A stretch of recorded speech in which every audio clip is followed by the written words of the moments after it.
नमस्कार आप सभी को आपके ही अपने प्यारे से YouTube चैनल VR एजुकेशन के ऊपर में आप सबों का बहुत बहुत स्वागत है। और आशा और उम्मीद करता हूं कि आप सब एकदम स्वस्थ होंगे, मस्त होंगे और आप अपने तैयारी में एकदम व्यस्त होंगे। तो जो भी बच्चे 2025 में फाइनल बोर्ड के एग्जाम में बैठने वाले हैं हिंदी के पेपर देने के लिए, चाहे उनका आर्ट्स स्ट्रीम हो, चाहे साइंस हो या फिर कॉमर्स हो, तो किसी भी स्ट्रीम से है हिंदी का पेपर आपके लिए सेम ही होने वाला है। ठीक है, तो टॉप 10 का सीरीज इसीलिए हम रोक नहीं रहे हैं। टॉप 10 वाला जो वीडियो सीरीज है वो कंटिन्यू आपके लिए हम दे रहे हैं। ठीक है, चलिए आगे की सीरीज है और आज इस सीरीज में हम एक चैप्टर के 10 इंपॉर्टेंट क्वेश्चन को कवर किए हैं, जिस चैप्टर का नाम है अर्धनारीश्वर। तो यदि आप पढ़े हैं ना भी पढ़े हैं तो भी कोई दिक्कत नहीं है, क्योंकि 10 क्वेश्चन के साथ जो बातें बताते चलेंगे उसको सुनते चलिएगा, आपका चैप्टर थोड़ा थोड़ा अच्छा होगा। और अगर अच्छे से पढ़े हैं तो यहाँ पे पूरा का पूरा रिविजन होने वाले हैं, सारी बातें एकदम बढ़िया से स्पष्ट समझ में आएगी। चलिए, तो 10वें नंबर क्वेश्चन से पहले स्थान पे आएंगे।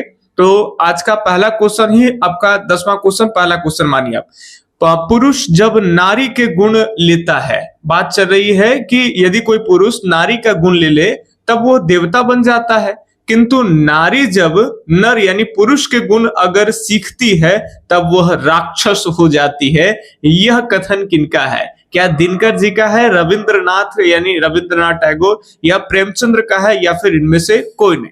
तो भले ही ये चैप्टर अर्धनारीश्वर में आते हैं, लेकिन ये जो आपके राइटर हो जाएंगे वो हो जाएंगे कौन? तो प्रेमचंद्र जी। ठीक है, तो यहाँ पे बिल्कुल सी उत्तर अगर आप सेलेक्ट किए थे तो 1 अंक आपके झोली में, वरना अगर सी नहीं चुने थे तो आराम से प्रश्न को ध्यान देख करके एकाग्रचित होकर के देखिए, क्योंकि दोबारा ऐसे प्रश्न गलती नहीं होने चाहिए। अगला प्रश्न है, बुद्ध और महावीर के नारियों को कौन सा अधिकार दिए? बुद्ध और महावीर ने नारियों को कौन सा अधिकार दिए? संन्यास लेने का, भिक्षुणी होने का, पति के त्याग का, या इनमें से कोई नहीं? तो सही जवाब हो जाएगा कि बुद्ध और महावीर ने नारियों को भिक्षुणी होने का अधिकार दिए थे। ठीक है, और वो बुद्ध की बातें जानते हो, जब बुद्ध मान नहीं रहे थे तो आनंद उनका प्रिय शिष्य है। ठीक है, और आनंद के कहने पर ही बुद्ध ने महिलाओं की अनुमति दी कि महिला भी भिक्षुणी बौद्ध धर्म में धारण कर सकते हैं, लेकिन उनके साथ एक भविष्यवाणी भी किए थे कि 500 वर्षों के बाद बौद्ध धर्म का विघटन तय है यदि भिक्षुणी महिला आ गई तो। और वो बातें भी सत्य हो जाते हैं, 500 वर्षों के बाद धीरे धीरे बौद्ध धर्म का फॉलोवर्स कमने लगता है। खैर वो अलग चीजें हैं, आगे ध्यान से सुनेंगे। अब ये आपका ये जो चैप्टर से लिए हैं, यहां से मुख्य रूप से अब ये चैप्टर की बातें समझ में आएंगी।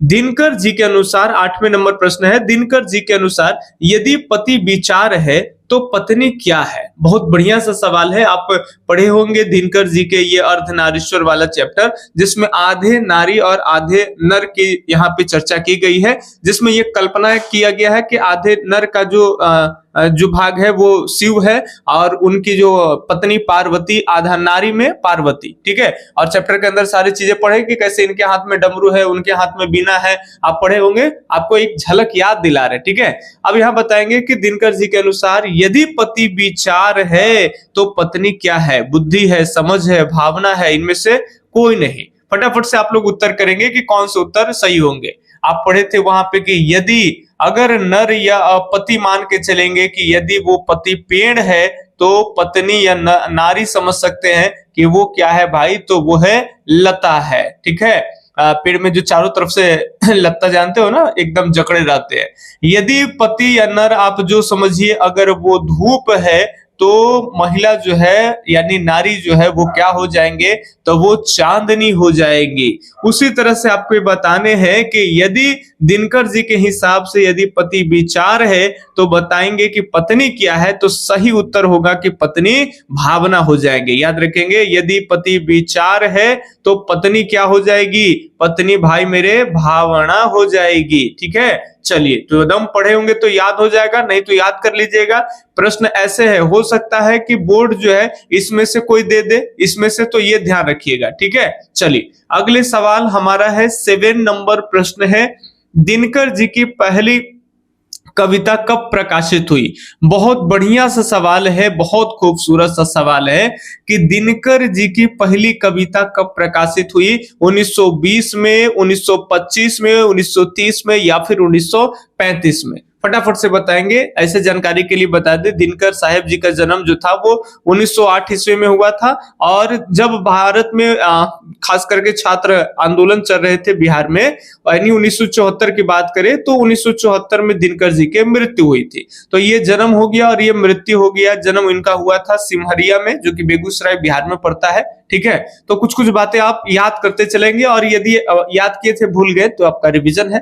बताइए, तो दिनकर जी की पहली जो कविता की अगर बात कर ले तो कौन कविता है ये नहीं बताएंगे, क्योंकि आगे प्रश्न आए जाएंगे, लेकिन ये जरूर बताएंगे कि बी उत्तर सही है। 1925 ईस्वी में दिनकर जी की पहली कविता जो है वो आई थी। ठीक है, और पहले काव्य खंड अलग हो जाएंगे। क्लियर है? अच्छा, इस समय उम्र क्या रहा होगा? तो आप जोड़ सकते हैं कि जिस व्यक्ति का 1908 में जन्म हुआ और 25 में पहली कविता आ गई, तो कितना उम्र हुआ होगा? आप हमें कमेंट में जरूर बताएंगे, ताकि हम भी चेक करें आपका आईक्यू है। ठीक है, चलिए, बुद्धि लब्धि किस तरह का है? सोचते हैं, नहीं सोचते हैं कि एकदम रेडीमेड खोजते हैं? 6 नंबर प्रश्न, दिनकर जी की पहली कविता किस पत्रिका में प्रकाशित हुई? बहुत बढ़िया सा सवाल है कि दिनकर जी की पहली कविता किस पत्रिका में प्रकाशित हुई? छात्र सहोदर में, छात्र पात्रिका, छात्र मित्र, छात्र पत्रिका, छात्र मित्र, या इनमें से कोई नहीं? फटाफट से बताएंगे। तो ये हुई पहली कविता जो 1925 में हुई थी। ठीक है, ये आप पढ़े होंगे, और ये है छात्र सहोदर। ठीक है, तो ए उत्तर एकदम यहाँ पे सही हो जाएगा भाई। अगले सवाल देखें, 5 नंबर सवाल।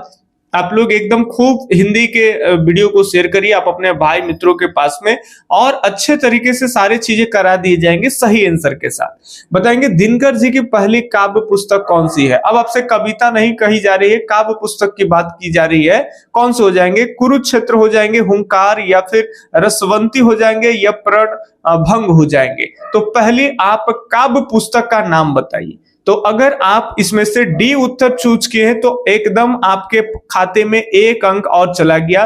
प्रणव भंग, याद रखेंगे, प्रणव बोला जरा, प्रण भंग जो है ये पहले इनकी क्या है? तो ये आपकी पहली काव्य पुस्तक है। ठीक है, तो काव्य खंड अगर कहेगा तो ये हो जाएंगे। ठीक है, और 1900 कब आई थी? तो आप पढ़े होंगे कि 1929 ईस्वी में, जब ये 21 वर्ष के थे। कितने वर्ष के थे?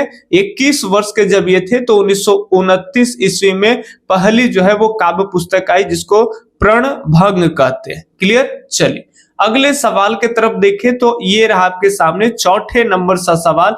फटाफट से इस चैप्टर को हम कंप्लीट करेंगे। ठीक है, एक वीडियो और लाएंगे इस चैप्टर पे, तो खूब बढ़िया से आपका ना भी पढ़े होंगे तो जितने क्वेश्चन करा दिए उतने ध्यान रखेंगे, तो उसमें से 1 या 2 क्वेश्चन आपके आने तय है। बताएंगे अर्धनारीश्वर में किस गुण का समन्वय है? नारी के गुण का, पुरुष के गुण का, या नारी तथा पुरुष दोनों का, या इनमें से कोई नहीं? तो अर्धनारीश्वर, जैसा कि आप चैप्टर का ही नाम है, तो इसमें आधे नारी और आधे नर की कल्पना की गई है, यानी पुरुष और महिला दोनों के। ठीक है, जिसमें नर के रूप में यहाँ पे शिव जी को लिया गया था कल्पना के रूप में, और नारी जो है उसमें आपके जो है वो पार्वती जी के। ठीक है, तो ये काल्पनिक टाइप की बातें हैं, एकदम सही आप नहीं ले लीजिएगा। तो यहाँ सी उत्तर सही होगा, नारी और पुरुष दोनों। क्लियर? अगले हम तीसरे नंबर सवाल देखें, फटाफट से 3 ही प्रश्न है। अब ये रहा आपके सामने, दिनकर जी का जन्म बिहार के किस जिले में हुआ था? अभी कुछ देर पहले बताए थे कि दिनकर जी का जन्म कहाँ हुआ था। ठीक है, समस्तीपुर में, बेगूसराय में, पटना में, या फिर भोजपुर में? तो सब जानते हो कि दिनकर जी का जो जन्म है वो आपके बेगूसराय में हुआ था। याद करते चले कब हुआ था? तो 23 सितंबर 1908। याद रखिएगा, 23 सितंबर 1908। ठीक है, जगह का नाम याद रखेंगे सिमरिया। क्या था? तो सिमरिया। तो सिमरिया जो है वहीं पे ये बेगूसराय जिला में पड़ता है। ठीक है, कौन सा जिला? तो बेगूसराय। बेगूसराय जानते हो ना, वहां के लोग बोलते हैं कैसे? कत्ता जाई छी रे। ठीक है, इस तरह के अपना बोलते हैं। ठीक है, तो ये बेगूसराय में पड़ता है सिमरिया, और 23 सितंबर 1908 ईस्वी में इनका जन्म होता है। तो ये बी उत्तर एकदम आपके सही हो जाएंगे। ठीक है, चलिए अगला प्रश्न है, रामधारी सिंह दिनकर की रचना कौन सी है? उसने कहा था जूठन, तिरिच, अर्धनारीश्वर। फटाफट से बताएं। उसने कहा था, सब जानते हो, तो चंद्रधर शर्मा गुलेरी जी। जूठन किसकी रचना है? बताए थे कि ओम, ये झूठ है, ओम प्रकाश वाल्मीकि जूठन। तिरिच किसकी हो जाएंगे? तो उदय प्रकाश, उदय होता है तो प्रकाश तिरछा पड़ता है, बताए थे हम आपको, उदय प्रकाश की रचना है तिरिच। और अर्धनारीश्वर याद रखेंगे, रामधारी सिंह दिनकर की रचना है। एक और बताते हैं पॉइंट्स, इन्हें राष्ट्र कवि की भी संज्ञा दी गई।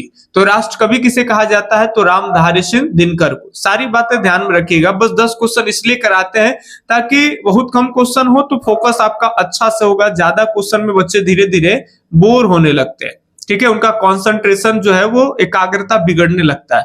बताइए, अर्धनारीश्वर पाठ के लेखक कौन है? नामवर सिंह या फिर रामधारी सिंह दिनकर, हजारी प्रसाद द्विवेदी, रामचंद्र शुक्ल। तो सब जानते हो कि अर्धनारीश्वर पाठ के लेखक रामधारी सिंह दिनकर है। कई बार उसी तरह से उलट फेर करके भी प्रश्न बनते हैं, ठीक है। तो ये आपके 10 क्वेश्चन हम आपको कराए हिंदी का। इसी तरह से छोटे छोटे वीडियो ला करके 10-10 क्वेश्चन ही बोर्ड तक काफी सारे प्रश्न करा चुके होंगे, जिसमें से ऐसे सारे के सारे प्रश्न आपको जो है वो माने 80 से +% आपको ऐसे क्वेश्चन रहेंगे जो आपका बोर्ड पेपर जैसे ही वहां पे जाएंगे, एग्जाम में बैठेंगे, एग्जाम हॉल में जब पेपर आएंगे तो वही सारे रिपीटेड क्वेश्चन ही आपको मिलेंगे, नया बहुत ज्यादा प्रश्न नहीं मिलने वाले, ठीक है। तो सीरीज को आप लोग फॉलो करा कीजिए, और हिंदी का क्लास अगर आपको ठीक लगता है तो जरूर आप लाइक करिए, शेयर करिए। और 12th का जब तक फाइनल एग्जाम नहीं हो जाता है 2025 का, तब तक आप चैनल को सब्सक्राइब करिए, ताकि सबसे पहले वीडियो आपके पास पहुंच जाएगा। जब आपका एग्जाम हो जाएगा तो फिर आप अनसब्सक्राइब कर लीजिए। आप सब्सक्राइब करिएगा उसका हमको पैसा मिलता नहीं है, ना तो आप अनसब्सक्राइब करिएगा ना तो उसका हमको कोई नुकसान होता है, ठीक है। तो केवल देखने दिखाने के लिए आप सब्सक्राइब कर सकते हैं, उससे आपको फायदा हो सकता है। बाकी हम मिलते हैं आपसे अगले दिन अगली वीडियो सीरीज में। तब तक के लिए धन्यवाद। जय हिंद, अल्लाह हाफिज। आपका दिन शुभ हो। राधे राधे।